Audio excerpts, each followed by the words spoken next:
Hi, welcome to Dead End Street. I'm Al. If you've watched this channel in the past, you probably already know that I've actually been a pretty big Cure fan for the last 36 years or so. Um, it all started when I had moved to a new neighborhood when I was about 14 years old, and I spent much of the summer of 1988 listening to Kiss Me, Kiss Me, Kiss Me over and over again. And I've just about jumped on every release thereafter. And each one of those records had become a little bookmark for the chapters of my life. And now, 16 years after their last record, The Cure returned with their newest, called "Songs of a Lost World." Um, I spent quite a bit of time on the road today and was able to listen to the album three times. And I gotta say, honestly, I think it really holds its own against most of their classic records. Um, has little bits and characteristics of each one of those albums. I hear a little bit echoes of Disintegration, a little bit of Kiss Me, a little Wish, Pornography, and even a little bit of The Top in there. Very interesting. Let's take a look here.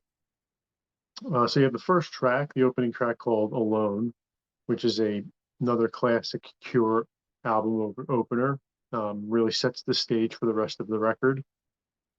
You have And Nothing Is Forever, the second track, a beautiful piano and distorted bass ballad. Fragile Thing, which is possibly definitely one of my two favorite tracks on the record. I think this is the one where I hear some echoes from 1984's The Top. It's just a little bit jittery and emotionally awkward in a way that only Robert Smith can pull off. Um, Track four is War Song, which is a really brutal track that builds and builds, and the pressure just until the pressure just blows the lid off at the end of the song. Drone, No Drone, a cacophony of ripping bass and screeching wah pedal. Really great track.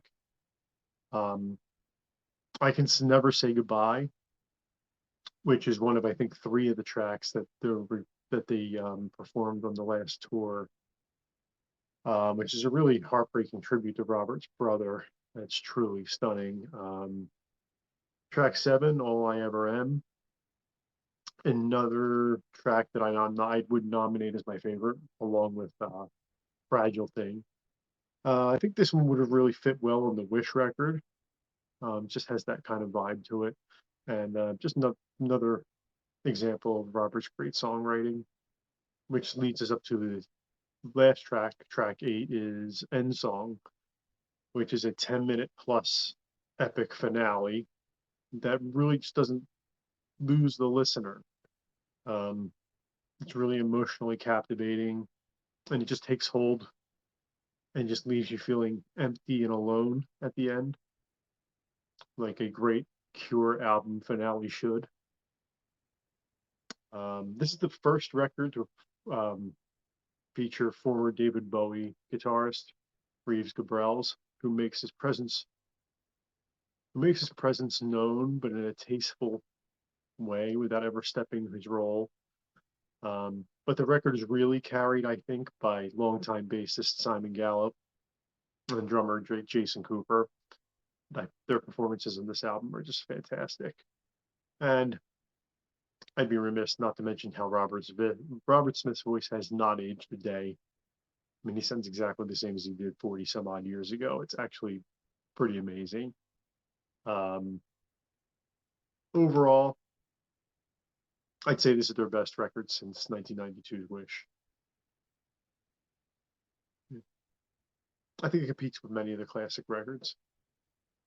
I mean, I think it has the record. The one thing I would say about the record that is not, it wouldn't be a positive, I think, is that it's kind of the same mood throughout.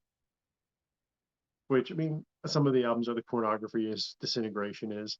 And I think this is kind of the mood that Robert was going for with this record.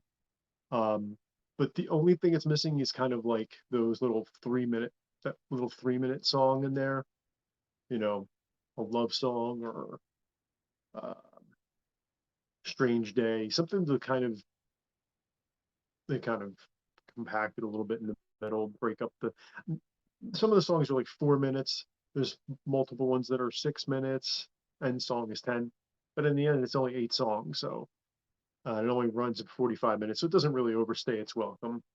Um, but I think I may have to do a Cure album ranking just to see where I'd place it. I'm interested to see. I'm interested to see what you guys think too. Let me know what you think in the comments. If you heard it, if you're a Cure fan, what do you think of it? Where does it rank within your favorite Cure records? But yeah, so let us know if you like what you've been watching. Like, subscribe, hit the bell for notifications. Check us out on all of our um, social media. Links will be in the description. Um, and keep an eye out for our Album of the Year series and our Psychedelic Furs album ranking coming up in the next couple of weeks. Until then, thanks a lot. See you next time on Devon Street.